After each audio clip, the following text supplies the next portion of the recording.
नमस्कार बंधुरा Bengali food cooking चैनेले आपनादेर स्वागतम। आमी आजके बानाबो बथुआ शाकेर पकोड़ा। এই बथुआ शाकेर पकोड़ा आमी किभाबे बानाबो सेटाই আমি আপনাদের সাথে শেয়ার করব। এই যে দেখুন এখানে আমি বথুয়া শাক নিয়ে নিয়েছি। বথুয়া শাকগুলো আমি একটু হাত দিয়ে ছিঁড়ে নিয়েছি, আগে থেকে ভালো করে ধুয়ে রেখেছি। এখানে আমি দিয়ে দিব কাঁচা লঙ্কা কুচি। এখানে একটা কাঁচা লঙ্কা কুচি আছে, কাঁচা লঙ্কাটা কুচি দিলাম কারণ পকোড়াটা খেতে ভালো লাগবে, একটু ঝাল ঝাল লাগবে, খেতেও ভালো লাগবে।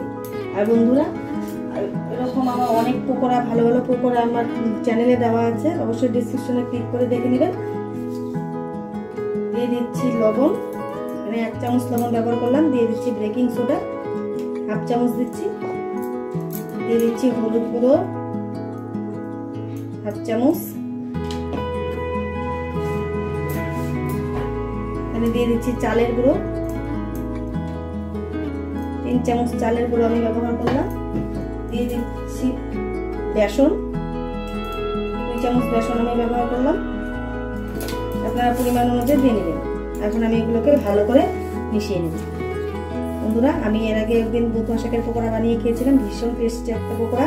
অবশ্যই আপনারা ভাবলাম আপনাদের সামনে একটু এই পকোড়াটা আমি শেয়ার করে দিই।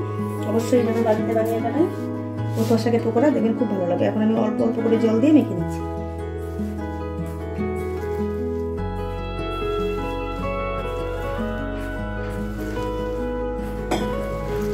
ভালো করে মেখে নেব যাতে শাকগুলো একদম নরম হয়ে যায়, চালের গুঁড়ো সবকিছুর সাথে একদম মিশে যায়।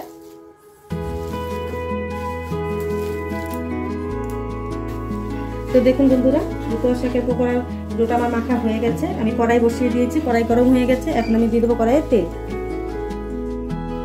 বন্ধুরা কড়াইয়ে তেল দিয়ে দিচ্ছি পরিমাণ মতো সাদা তেল। এখন আমি পকোড়াগুলো ছোট ছোট করে ভেজে নেব।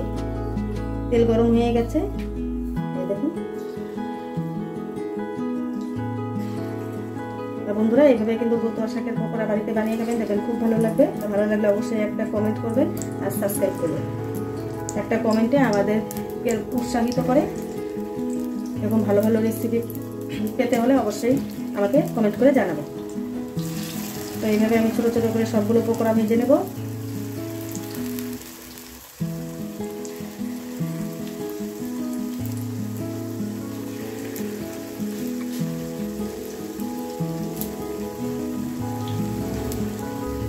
তো দেখুন বন্ধুরা এখন আমি পকোড়াগুলো উল্টে দেবো, উল্টে দিয়ে আমি ভালো করে ভেজে নেব।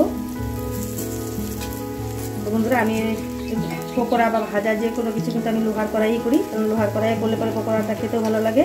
আর কড়াই যখন মানে তেল তেল একটা ভাব হয় অন্য সব ঢালাইয়ের কড়াইয়ে রান্না করলে তো মাছতেও কষ্ট হয় না লোহার কড়াইয়ে রান্না করলে।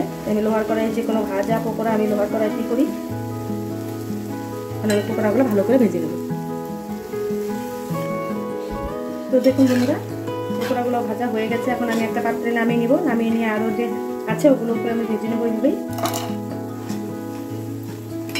দেখুন এরকম মুচমুচে হয়েছে পকোড়াগুলো, এতেও কিন্তু দুর্দান্ত স্বাদ। অবশ্যই কিন্তু একবার হলো এরকম বথুয়া শাকের পকোড়া বাড়িতে বানিয়ে খাবেন, দেখবেন খুব ভালো লাগবে। পকোড়া ভাজা হয়ে গেছে, একটা পাত্রে নামিয়ে নিয়েছি। এরকম মুচমুচে পকোড়া ভাজা দেখুন কি সুন্দর হয়েছে, খেতে কিন্তু দুর্দান্ত লাগে। গরম ভাতের সাথে চা, সকালের চা, সন্ধ্যার চায়ের সাথে এরকম গরম গরম পকোড়া খেতে কিন্তু ভালো লাগে। অবশ্যই বাড়িতে একবার হলো বানিয়ে খাবেন, দেখবেন খুব ভালো লাগবে। ভালো লাগে অবশ্যই একটা লাইক, কমেন্ট, শেয়ার করবেন আর সাবস্ক্রাইব করবেন। ধন্যবাদ।